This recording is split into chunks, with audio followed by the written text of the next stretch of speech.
January 13th, 11 a.m. It's just another gloomy January morning in State College. I had just come from English and Egyptian mythology class right before walking into Thomas 100. This is my Bi-Sci 3 class, aka Environmental Science.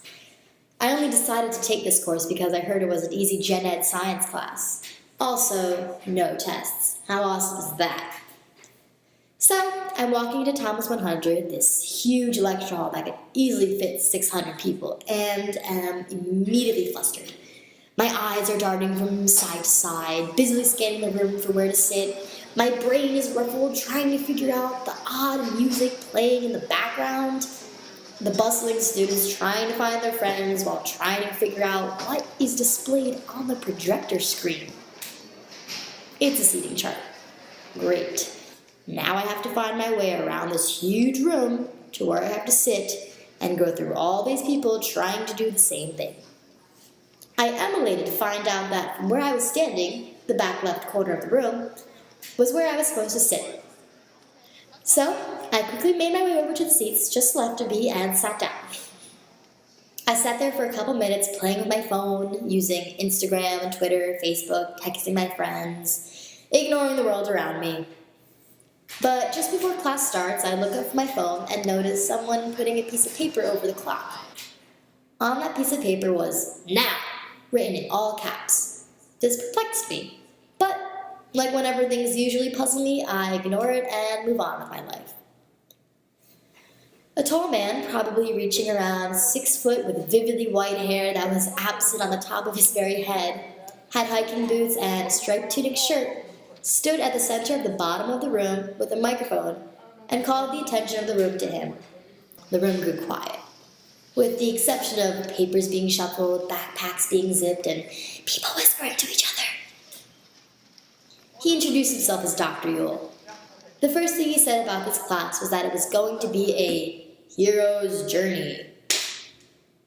And a hero's journey it was. This first lecture revolved around beauty and seeing with new eyes. Throughout the lecture, Dr. Yule kept asking questions such as, what's the first thought that comes to mind when you hear the word question? What is a hero's journey to you? What is water through new eyes? All these questions provoked such a strong mix of emotions in me. Confusion, frustration, intrigue, etc. Then he asked us to look to our lefts and our rights, and then asked us what we saw.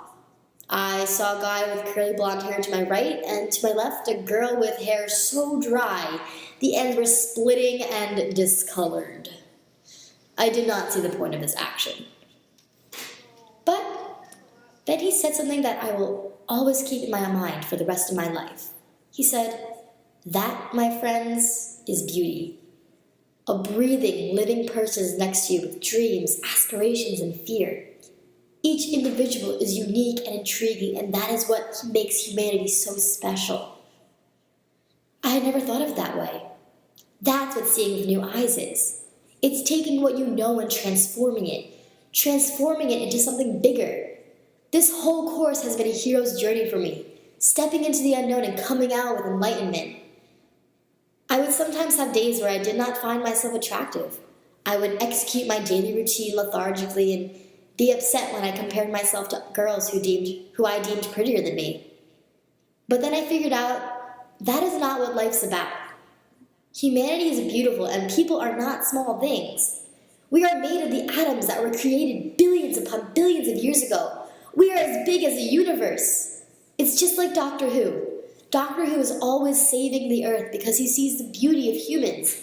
Sometimes we just can't see it ourselves. Doctor Who admires humanity for their ability to act on emotions and to live and love and experience. That is what Dr. Yule teaches at his Bi-Sci 3 classes. To love. You should never apologize for your emotions because that is what makes you human. And that is beautiful.